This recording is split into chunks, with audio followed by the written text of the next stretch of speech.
Assalamualaikum warahmatullahi wabarakatuh. Semangat pagi teman-teman. Hari ini tanggal 17 Januari 2026. Hari Sabtu ya. IHSG libur. Jadi tidak ada pembahasan terkait dengan indeks. Hari ini kita akan bahas saham-saham otomotif. Kenapa? Ini udah bulan Januari, udah pertengahan. Nanti di bulan Maret itu akan ada lebaran. Dan biasanya jualannya otomotif, baik motor maupun mobil, menjelang lebaran. Biasanya kan orang mau lebaran itu pengennya bawa motor baru, bawa mobil baru. Muka saya kok agak merah-merah gini ya. Ya udah nggak apa-apa lah ya. Nah, sebelum kemana-mana, kira-kira apa saja saham-sahamnya? Nah, sekalian kita lihat dari sini ya. Pertama ada, jadi metodenya saya jelaskan buat teman-teman yang baru lihat channel ini. Ini adalah screener yang biasa saya pakai. Kemudian di sini semua adalah saham syariah. Jadi nanti kalau ada yang keluar dari zona saham syariah, nanti di reminder aja saya di komen. Buat yang non syariah biasanya nggak saya masukkan sini. Cara screeningnya atau cara menghitung harga wajar dan seterusnya itu update harga setiap hari. Jadi harga yang terupdate kemarin berarti terakhir adalah hari Kamis. Kayak MPMPIK, LPIN, SMSM, Auto dan seterusnya, ini harganya adalah harga hari Kamis tanggal 15 ya, Januari 2026. Nah, harga wajar dihitung berdasarkan potensi dividen yang akan diterima di periode waktu tahun keuangan 2025 ini diinterpolasi sehingga mendapatkan dividen sebesar 9%. Jadi kalau kayak MPMX itu dividennya Rp113. Ini agak saya gedein. Rp113 itu setara dengan 9% jika harga itu di 1.257. Kemudian LPIN itu kalau dapat Rp39 itu setara kalau harganya di 434. Sehingga harga sekarang di 448 itu yieldnya adalah 8,7% gitu ya. Oke, nah dividen diterima berdasarkan dua kategori. Pertama adalah EPS-nya berapa dalam setahun, kemudian payout rasionya berapa. Juga di sini dimasukkan 3 tahun terakhir lah, 2 tahun terakhir ya, 2023, 2024 itu dividennya berapa. Sehingga mengkonfirmasi keyakinan kita atau conviction kita bahwa tahun ini perusahaan ini bakal bagi dividen atau tidak gitu. Kayak MPMX karena setahun kemarin 2023 sudah bagi, 2024 juga bagi, harusnya 2025 karena tidak ada isu apa-apa, mestinya dia juga membagikan. Nah, estimasinya berapa? Ya ini 113. Diambil dari 123 kali 92%. Harganya sehingga Rp113. Nah, ini adalah kategorinya juga ya, sektor otomotif. Ini belum saya update semua ini dividen striknya. Anggap aja ini ada di retail otomotif, industri manufaktur, ada perusahaan induk tambang ini untuk Astra International. Kemudian EV, ini ada VKTR ini untuk EV. Kemudian itu juga ada Konglo. Kemudian yang lain-lain nggak ada sih. Ini Konglonya ini Astra, ya Astra Group, nggak saya masukkan di sini. Nah, dari sini kita lihat mana saham yang terbaik berdasarkan dividend investing. Kenapa dividend investing? Karena itu adalah direct impact ke kita sebagai investor. Jadi ketika kita menanamkan uang, direct impact-nya apa? Ya dia bagi dividen. Itulah bagi hasilnya ke kita. Kesimpulannya dari sini adalah MPMX itu menjadi yang terbaik ya, nomor 1. Kedua LPIN, SMSM, Auto, ASII, DRMA ini Dharma Polymetal, Gajah Tunggal, Bolt atau Garuda Metalindo, INDS, VKTR, Goodyear, dan Bram. Ini dilihat dari dividen yang mungkin dia bagikan. Buat yang tidak membagikan dividen kayak VKTR dan Goodyear, ini saya tulis 0. Bahkan EPS-nya aja nggak saya update gitu ya. Karena percuma, diupdate pun karena dia juga nggak bagi dividen gitu. Nah, ini disclaimer on karena posisinya ini direview berdasarkan kuartal 3 2025. Belum full kuartal. Ya, jadi laporan keuangan Desember belum muncul sehingga EPS ini bakalan berubah. Kemudian dividen payout ratio juga kemungkinan tidak akan sama persis dibandingkan dengan emitennya. Lalu cara pembeliannya yang pas itu juga masing-masing orang berbeda-beda. Ada yang pengennya beli di harga low, ada yang pengennya setelah breakout. Jadi tidak akan berpengaruh atau tidak mempengaruhi, tidak melihat dari sektor floating loss atau floating profit terhadap posisi sahamnya masing-masing. Contoh misalnya MPMX. MPMX 2-3 hari terakhir itu naik gitu ya. Kalau yang nyicil di area sini gitu 920, kemudian nyicil di area sini 950, pasti sekarang sudah floating profit 5-6%. Terus kalau beli di sini kemudian nanti harganya berbalik ke bawah, kan jadi floating loss. Padahal dividennya potensinya hanya 11%. Ini baru beberapa hari bisa jadi Anda floating loss 5%. Artinya hal-hal seperti itu kita tidak pertimbangkan di cara pembelian ini. Hanya saja di angka 1010 ini potensi yieldnya adalah 11,2%. Jadi beli di pucuk ini itu potensi yieldnya segitu. Itu untuk MPMX. Kemudian ada LPIN. Nah, LPIN juga sama ya. Harga dihitung di 448 atau harga hari ini atau harga kemarin ya. 448 itu di pucuk sini. Sehingga 448 itu setara dengan yield dividen 8,7%. Tapi ini ada catatan. Di 2023 dia hanya membagikan 25 perak atau 5,6%. 2024 sih gede 45. Payout rasionya 55% ini juga 2025 potensinya di 8,7. Tapi belum tentu dia bagi sesuai dengan payout rasio yang ada di sini. Karena dia bagi kadang-kadang 27, 23, kadang-kadang 56 payout rasionya untuk LPIN. Terus ada SMSM. Setahunnya itu 8,1. Tapi dia sudah bagi Rp75. Sehingga potensialnya hanya sisa sekitar 3,9%.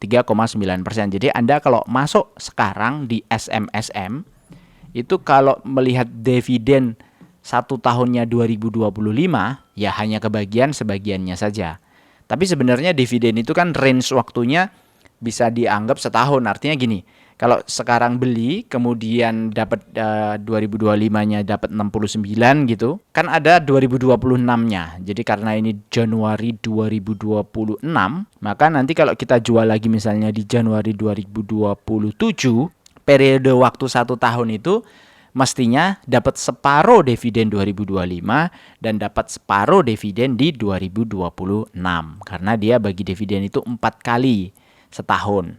Mei, Agustus, November, dan Mei lagi gitu. Ini yang paling enak yang pegang di Mei nih.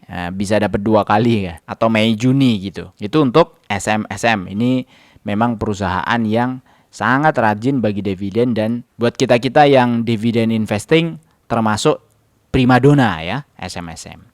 Kemudian selanjutnya ada auto. Auto ini harga juga sudah lumayan naik tinggi karena kenaikannya ini didorong oleh asing yang masuk cukup banyak. Nah, ini story-nya pasti berbeda dengan yang ada di kita sebagai dividen investing. Kalau asing masuk di auto bisa jadi amount-nya besar sehingga ya butuh pelan-pelan dia naikin pelan-pelan gitu. Kalau Anda mau ngikut yang seperti ini atau ngikut trennya, ya bagus juga. Artinya kalau mau masuk di auto di harga sekarang, itu potensi dapat yield dividennya hanya 7,1 setahun. Karena sudah bagi 2,2, jadi tinggal sisa 5% atau Rp135. Itu kemungkinan nanti akan closing atau bagi di bulan April. Terus selanjutnya ada ASII. ASII juga sudah naik cukup tinggi dari bottomnya yang dulu pernah saya sampaikan ya. Ini di area 4.400.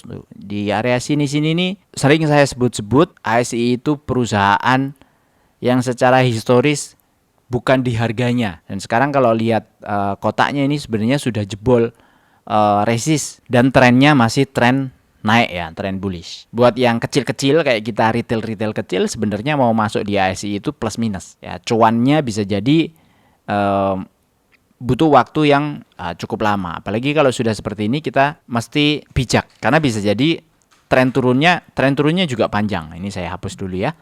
Nah, ini tren turunnya juga panjang. Pada waktu di Agustus 2023 sampai bottom di Juli 2024 Itu hampir setahun, turun 34%. Gimana nih kalau pegang di pucuk sini kemudian turun begini sampai 34%, mau di average down berapapun posisinya, kalau trennya turun ya bakalan turun. Nggak bakalan kuat retail itu nahan harga dengan kondisi yang seperti ini. Sama juga ketika naik ya.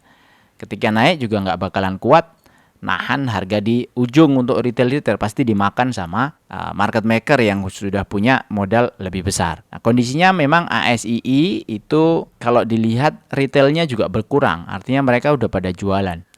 Mulai dari Juli 2025 ini 20.000, 23.000, 10.000, 10.000, 3.000, 2.000 ya.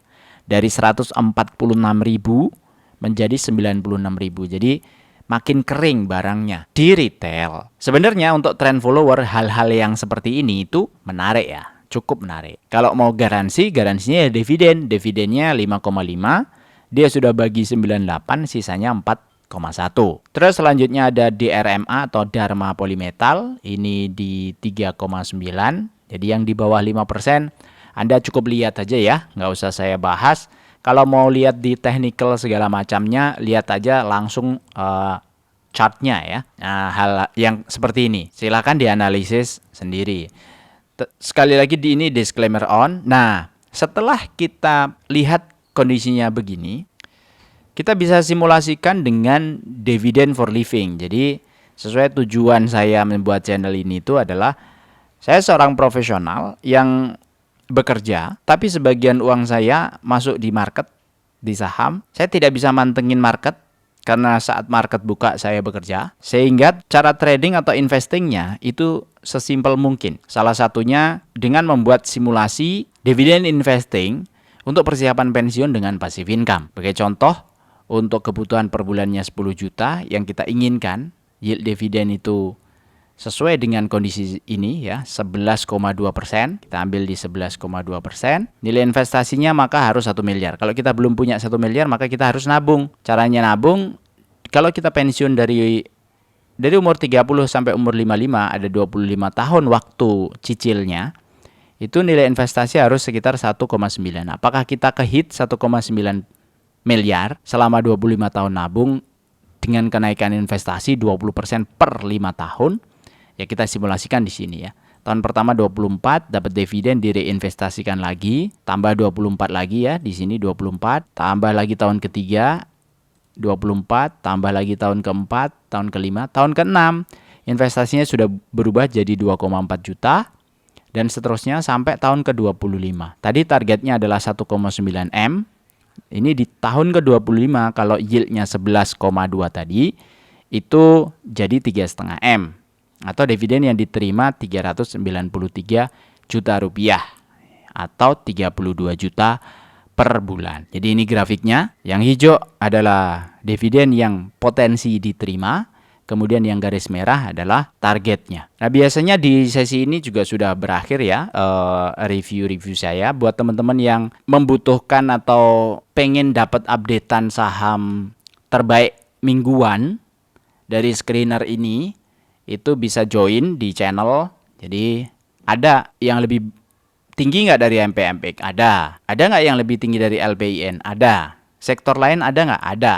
Karena di sini ada sektor-sektor lain yang sudah saya sampai masukkan ya. Makanan, manufaktur, pakan ternak, pertanian, data center, jasa-jasa dan seterusnya, tambang, ya, jasa transportasi, bahkan yang saham-saham Konglo itu juga ada masuk di sini ya. Di sini ada Konglo Abu Rizal Bakri. Oh, ini karena saya short di kategori ini, jadi Konglonya nggak keluar semua. Tapi bisa dicek di video sebelumnya. Jadi join aja di channel. Ada yang 10.000, ada yang 50.000.